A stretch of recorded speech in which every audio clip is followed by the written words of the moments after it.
We got injury updates for a couple of Chicago Bears players that are positive injury updates. We're going to talk about that. We're also going to talk about what the All-22 really does tell us about the struggles of the Chicago Bears offense. All that plus more right after this. You are now tuned in to Chicago Bears Central, your number one place for all Chicago Bears news and content. What's going on, Bears fans? Welcome to another episode of Chicago Bears Central, your number one spot for everything Chicago Bears related. I'm the host here, Haize, holding it down for C-Dub and Bobby on the daily episode. Make sure you guys are following us collectively at Chi Bears Central on every social media platform we happen to be on. With that being said, let's go ahead and get into the content for today. And we did get injury updates on Darnell Mooney, who actually talked to reporters yesterday and basically said that he bumped his knee. He knocked knees a couple of times on a couple of plays, which made him develop, some sensitivity on that knee.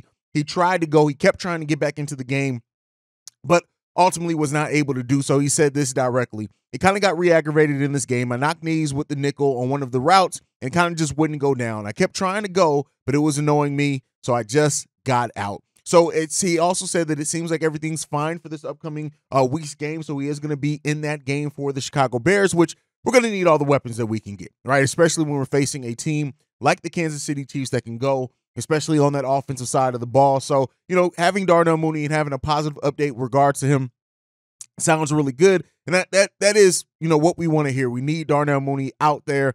I think, overall with Mooney, DJ Moore looking good in last game, Mooney looking really good in the first game of the season, even though we didn't have the success passing that we would like to have, having both those guys out there. Hopefully Chase Claypool, has another solid week of practice and come out there and perform a little bit better as well. So, that wide receiver core seems like it's going to be ready to go. As far as Eddie Jackson, Matt Eberflus gave a brief update in regards to Eddie Jackson. He says that things look positive. I'm not sure where that's going to trend to for this coming week, but I can say that it's positive. That's the quote Matt Eberflus had on our safety and Eddie Jackson. So it seems like Eddie Jackson, is trending in that right direction. I will guess just by knowing the Bears, we probably won't know a solid thing if he's going to be in the game or not until about Thursday or Friday, maybe earlier than that, just depending on how things go. But, that's really when, you can kind of look to expect on when you're going to see and find out things about Eddie Jackson. But, going on from that, did get access to the All-22. And, and kind of looking at that in regards to the Chicago Bears offense specifically, right? There are a couple of things that stand out in regards to that All-22. And, it's not extremely well for Justin Fields, right? Justin Fields just is not seeing the floor, the field well. He's just not, right? Having some clean pockets out there did Justin Fields, looking at the All-22. Not universal. Like these topics aren't universal, right? I'm not saying that every single play was a clean pocket, but he did have some clean pockets out there. He didn't make the right decisions in a lot of those, right? His indecision and indecisiveness, I guess is the word that I'm looking for, in where to go with the ball, it led to sacks. And so right now, he's not seeing the field very well. And I think he's not really trusting the offense either. And that really goes to another thing, right? The offensive sequencing by the Chicago Bears is bad. It's bad. Like Luke Getsy's offense is absolutely trash. Like stagnant. They need to work in more design runs for Justin Fields. I think that would help that as well. But like overall right now, it's not a lot good. The sequencing, and this is why you hear players say things like we knew exactly what they were going to do. The Bears go to the same plays with the same formations way too often. It's almost like in every 5 play, we go to the same play. Every 5 plays, we're going to go to the same play. And when you have defensive and smart defensive players on the other side of the ball, that's going to pay off. That's going to make the offense really hard to move anything. And so, we'll see that, right? We'll see if they can go with that. I think that the Justin Fields part of having him get a little bit more design runs could help him as well, kind of build that confidence. When you look at it, last year he had 470 yards and 5 touchdowns on 73 design QB runs, right? Listen, at the end of the day, right now, one of Justin Fields' strongest talents is his ability to run. That is something that he is confident in. Is that something that we need for him his whole career, right? We need the threat of him being able to run, but we do need him to develop as a quarterback. But until right now, especially while your offense is extremely stagnant, you really need to be looking at that, right? So, I would like to see that. Luke Getsy, as much as the offense still was not where we wanted to be, he did make the adjustment as far as going more targets for DJ Moore. And DJ Moore paid that off in having a big game, right? So, hopefully Luke Getsy's also seeing this. They're having some discussions. They're going to really try to look to fix this Chicago Bears offense, because I tell you what, right now, the stagnation on that offensive side of the ball is one of the most damning things with this team, whether it be the trouble of the offensive line, the trouble of Justin Fields. Right now, it's bad. And Justin Fields said it to himself, saying this: we're going through a storm right now. Like I said before, you can just be in the moment, just take it day by day, and just be grateful for what we do, what I do, because shoot, I can look back to when I was a kid. I would never see myself in this position. I can be grateful for it and give my all each and every day. And I'm glad he's giving us all every day. But guess what? We need that all to come in wins, right? And yes, the Chicago Bears are going through a storm. And that's something that's obvious. And this storm right now doesn't look like it's going to end anytime soon when you look at our opponents. Like some people in the comments have said, the Bears could realistically go like 0-5. And that would be terrible. I would lose. My beard is already turning gray. And if for those that, kind of followed my journey and over on Chicago Bulls Central First, when people were asking me, are you going to start a Bears channel? Are you going to start a Bears channel? And I said, if I started a Bears channel, my beard would be gray by the end of the first year. Now, luckily, that did not happen. Is it going to happen this year? There's a high probability for that, right?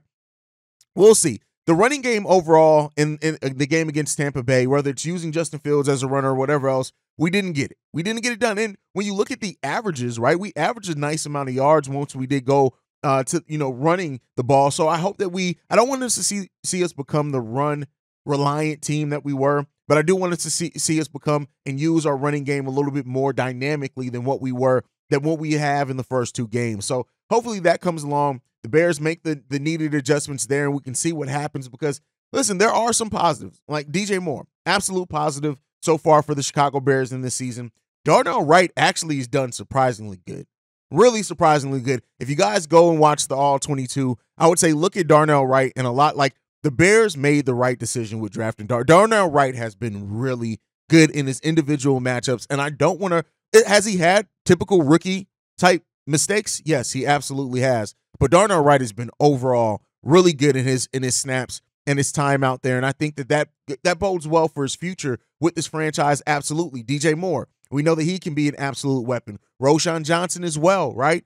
These are some positives that we have on that offensive side of the ball, but we just needed to get it together. We need to get it together in a super meaningful way, and it's not going to happen in 1 week. And yes, we have a tall test, and this would probably be the game too. Like with Bears fans being really down right now on this team and their chances against the Kansas City Chiefs, the Bears come out and they show up and play really hard and perform.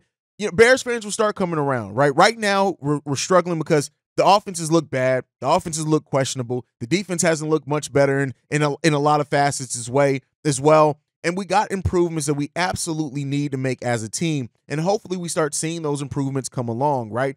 So we'll see, man. I'm not losing my complete faith right now on the Chicago Bears to turn this thing around. But I tell you what, each week that goes by and we don't see the necessary improvement and we keep seeing the things like what we're seeing with just bad Luke Getsy play calling, bad defensive execution, right? Which is, I think, the thing that's really hurting the defense a lot as well, is the execution and discipline on that defensive side is hurting the team a lot as well. We got to improve. We got to figure out a way to snap out of it and just start getting our game plan, right? Getting our game together and having a more solid outlook. And then we can see what happens from that. But right now, the Bears got work to do.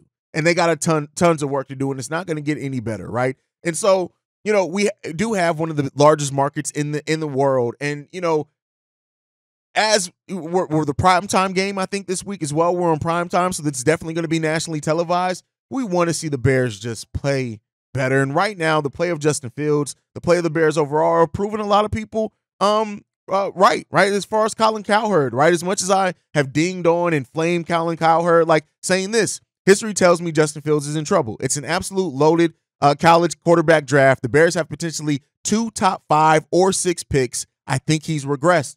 And that goes back to what I've been saying here, right? Again, I want to see Justin Fields thrive here. I want to see Justin Fields turn it around. I want to see Justin Fields be able to develop into that quarterback that we think and that he has potential to be. But when your team has 2 first-round picks, and if you still are a question mark in a draft that is going to have some solid quarterbacks in it, listen, Ryan Poles may start looking in a different direction. And so hopefully Justin Fields and the Chicago Bears as a whole start turning this thing around, because listen, we want to see this team win. We deserve to see this team win. We deserve it. And so, you're already getting the articles that the Chicago Bears are already looking at the 2024 draft class, and they are seeing 3 quarterbacks that could be NFL ready, and Kelly Williams, Michael Penix, is that Phoenix? I don't even know, and Sam Hartman. So these are quarterbacks that I'm sure the Bears are watching their development over the course of the season at the collegiate level, because listen, if things keep going the way that they're going, nobody, and I don't think even the most optimistic Chicago Bears fan, could blame the Bears if they start looking at quarterback. But I want to get into some of the voicemail just because we got a number of them before the show ends today. We're going to get into this first one. This one's from the 406. Hey, man, what an ugly game, huh? Wow. I don't even know what to say other than these coaches are frauds. Get them all out of here, man, and stop hating on Fields. Look, I know he makes mistakes, okay, but it would be still less worse if they had better coaches around, not just Fields. They all playing like booty, all right? Stop hating on Fields, because the entire team on both sides of the ball are playing like hot trash. These coaches are the culprit. They are the problem. Love you guys. You're the only one. You're the only thing that makes these games bearable. So, love you. The coaches are frauds. Here's what I'll say, right? And this is why I did have the video that I had Monday, is that we do have to start looking at Matt Eberflus and Ryan Poles. We got to start looking at the top, right? If the players keep not working out, things like that, we got to start looking in. I do think that the coordinators' heads could roll first. But once that does happen, if Matt Eberflus fires either one of his coordinators, the clock is now, it officially starts ticking. Matt Eberflus is officially on the hot seat if that happens, right? And I think that if he does fire Luke Getsy, if he does fire Alan Williams, or God forbid moves on for both of them, at that point now, the spotlight gets put even more on you.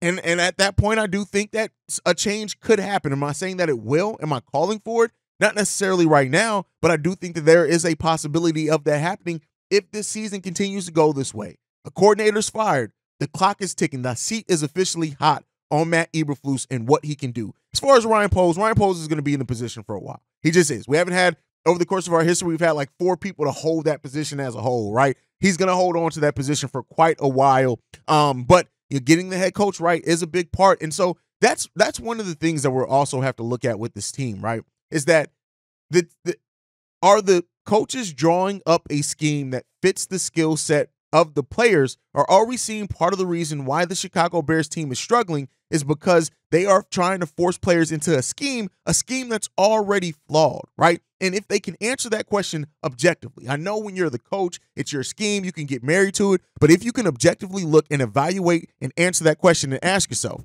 is the scheme that we're running the best scheme that is for the players that we have here and their skill sets?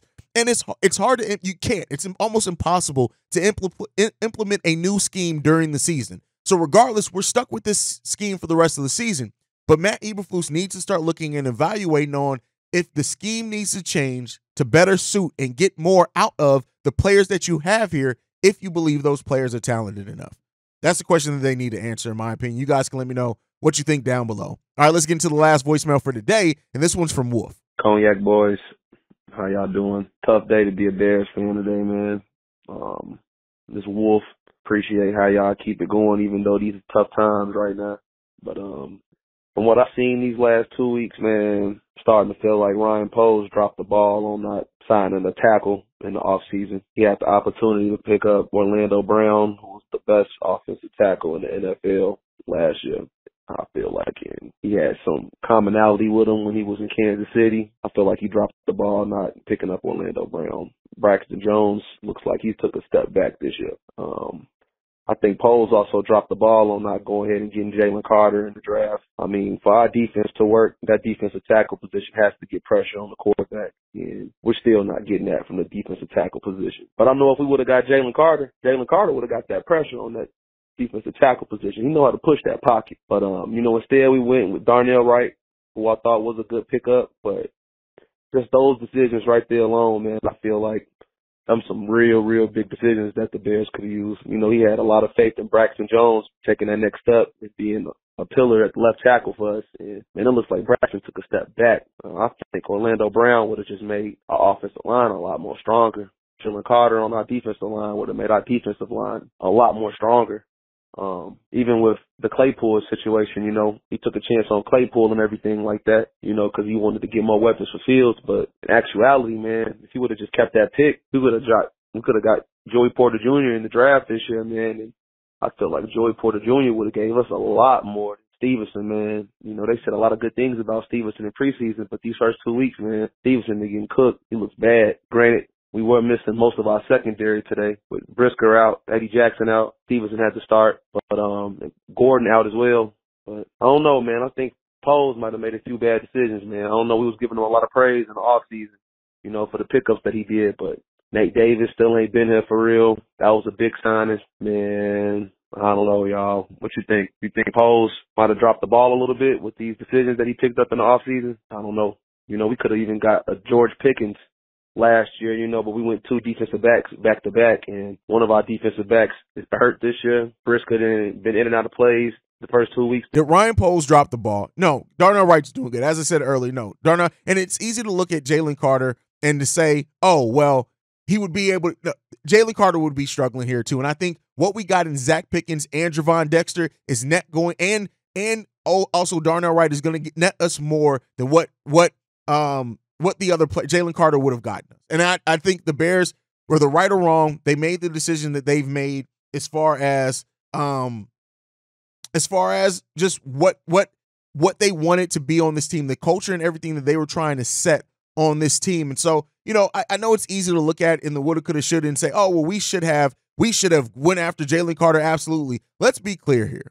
Jalen Carter has 2 solo tackles, 1 assisted, and 1 sack so far this season. Now, with that said, he does have a grade on PFF of 90, so he's been grading out pretty well. But let's see how the story of drafted players isn't told just in the first year. We got to see how it's going to grow and develop. Now, as far as going after a veteran offensive tackle, Darnell Wright's been doing good. Darnell Wright's been doing damn good. And what Orlando Brown would have wanted as far as pay, I don't see him changing that much of what the Chicago Bears offensive line is doing by himself with the money that he would have gotten. And when it comes down to Ryan Poles, it comes down to value. Now, here's what I would say as well to just support your argument, right? I always like to offer 2 sides of it. When it comes down to it, you could have still drafted Darnell Wright and got Orlando Brown, right? You could have brought him along a little bit more slowly, things like that. Braxton Jones, yeah, it seems like he's taken a step back so far, right? But you know, let's not stay in the now and act like that's going to be the whole season. Let's hope that it's not, at least. But your concerns are very valid, right? I'm not saying that your concerns are out of this world, because no, they are very valid concerns.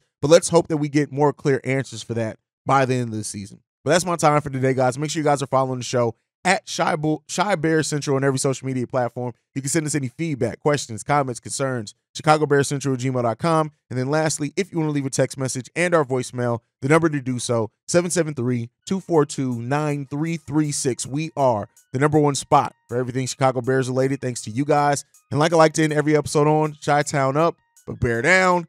Love you guys. Peace, y'all. This has been a presentation of the Break Media.